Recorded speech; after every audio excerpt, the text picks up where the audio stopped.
大家好，今日同大家分享一個雞湯燴白菜。呢啲呢，我哋香港人叫小棠菜，本地人呢就叫白菜。我呢度有白菜500克，另外有啲蒜頭同埋薑，仲有200毫升嘅雞湯。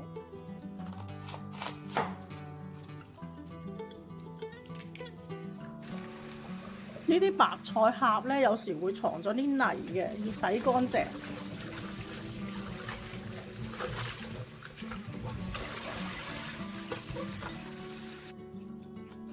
呢個白菜框呢係冇咁易熟，個葉呢係容易熟啲，將佢分開切呢就會比較好啲。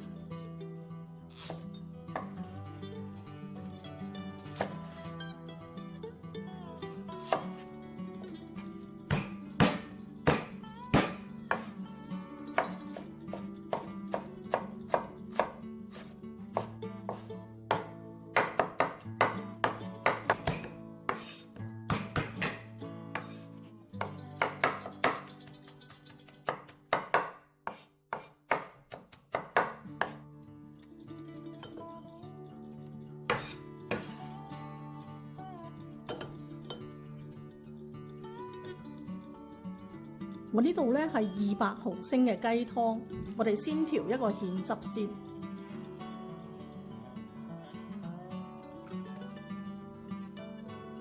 咁我大約係俾足50毫升嘅雞湯落去，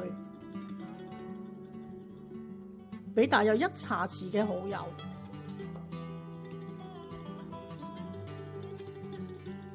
大約係1茶匙嘅生粉。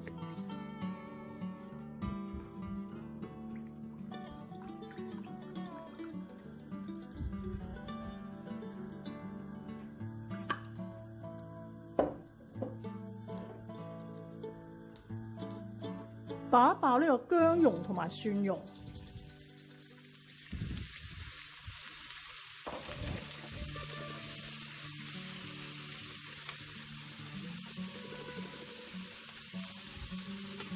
落我哋嘅小棠呢個白菜框啦。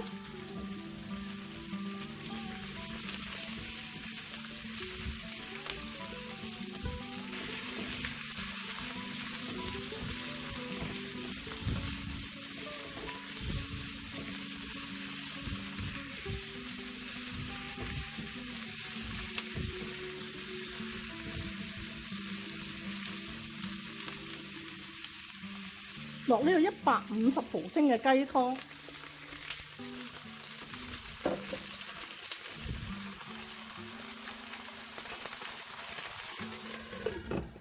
冚蓋煮佢1分鐘。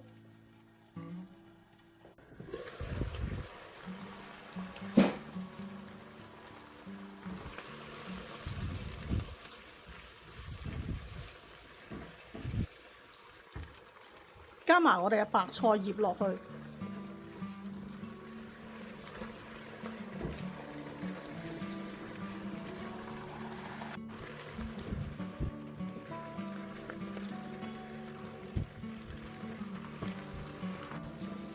炒到呢個白菜葉軟身呢，我哋加適量嘅糖，係好少就得㗎啦。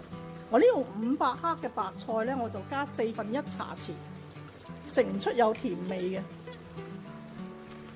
適量嘅鹽啦，因為我哋有蠔油同埋有雞湯嘅，所以鹽嘅份量呢就要輕手少少。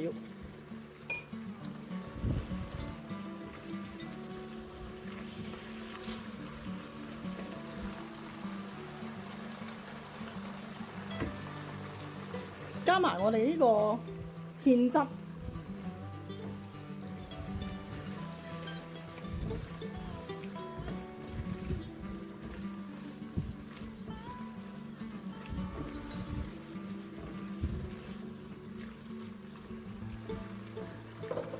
咁就可以上碟㗎喇。